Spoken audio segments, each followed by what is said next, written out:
write down when you say the word prison. So people can see what the other people are writing down. In the group I went to, something like 8 out of 11 people all wrote down the same word, which I never would have guessed outside, coming from New York. Anybody know what that word was? Overcrowding. Right? Turns out that this is on the front page of the newspapers in California. People are freaked out about it. They get it. They see the whole thing, just getting out of control. We drafted an initiative. The basics of this initiative, right, would basically, the impact would be to reduce the California prison population, the bloated, onerous prison population, by 20 to 30,000 nonviolent offenders over the next few years.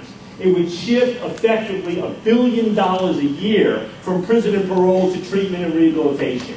It would save taxpayers $2.5 billion in terms of new prisons not needing to be built, right? And it would hold the whole system accountable to a whole new way of doing things.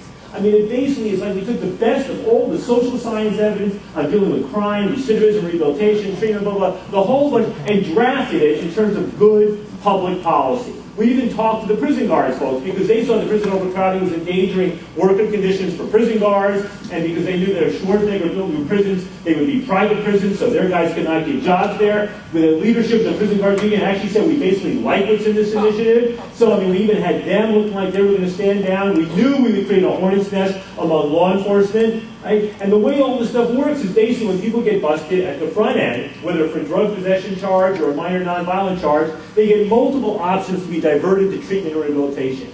Once people do go to prison, they get the option of good time credit to get out there earlier. And once they get out of prison, there's now it makes it more difficult to throw people into the petty bullshit that they're always going for dirty urines and all this sort of stuff, right? And by shifting $1 billion a year from prison and parole to the other side of the equation, it means you're actually getting services to try to help people, right? Services that we saw with Prop 36 8 years ago, our other initiative, it really has helped people. So this is a massive reform of the system. Massive reform. And what's buried within this is the marijuana provision that Keith mentioned, which is that it effectively reduces marijuana possession from a misdemeanor, which has been in California for many, many years, to an infraction, basically like a traffic ticket. Latest results I saw, California had maybe more marijuana arrests last year than ever before, 60,000, something like that. Yes. So this law would effectively have a positive impact with regarding marijuana consumers dealing with for a greater number of people than anything that's really ever happened before.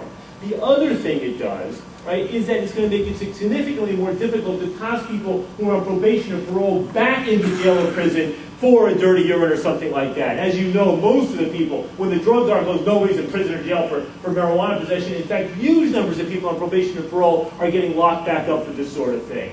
So it's got that thing in there. When we drafted this thing, we consulted NORA, California NORML, the rest of the marijuana community. Many of us have worked together on a legislative bill in the state legislature to reduce marijuana possession to an infraction, but we banded together and said that the proposed fine was going to be too high. This one caps the fine at $100 with a little more to be added for other fees, but it basically cannot, I believe, go over $200 totally for everything on this thing. So the whole marijuana reform community is behind this provision as well. And when you win an initiative in California, it basically stays one. It's very, very, very difficult in the state of California to change an initiative, to undercut the legislature, to undercut it afterward. We found out the hard way in other states. For example, when we passed asset forfeiture reform initiatives in Oregon and Utah in 2000, that the bad guys can come back and undercut this. Now, I've been working around the clock to raise money on this thing. It is a hell of a task. And I just found out a couple of days ago that the Prison Guards Union has put $1 million into the campaign against us. So, against us. What happened was that this issue got caught up in internal union politics. There was, even though the leadership was sympathetic, others were protesting this sort of thing. They're worried about changing the system. So they put in $1 million against Prop 5. That adds on to about $250,000 that the Indian tribes casinos have put in against us as well because they're in bed with various law enforcement interests. So we now have something like $1.3 million against us. We have a big budget on our side. We're still ahead in the polls. When we polled on the broader principles of this thing, we were ahead by a 2-to-1 margin. Now, unfortunately, the Attorney General decided that every single ballot initiative in the state of California would put the direct price tag in the first line. In our case, that's $460 million or something like that. But if you read to the bottom line, what you see is that ours is the only initiative on the ballot which is actually going to be a net savings for the taxpayer in the order of billions of dollars. So we have to do everything we can to get people to focus on the bottom line. Not only are there services here for kids, not only do we shift away, not only do we address the overcrowding crisis, not only do we do all these sorts of positive things, but ultimately there's going to be a net fiscal savings bottom line. I wish, I mean, you know these ballot summaries, a few sentences, where they are makes all the difference in the world. So I'm just asking you here, for those of you who live in California, for those of you who don't but know people in California, we want to make sure nobody gets confused by the language.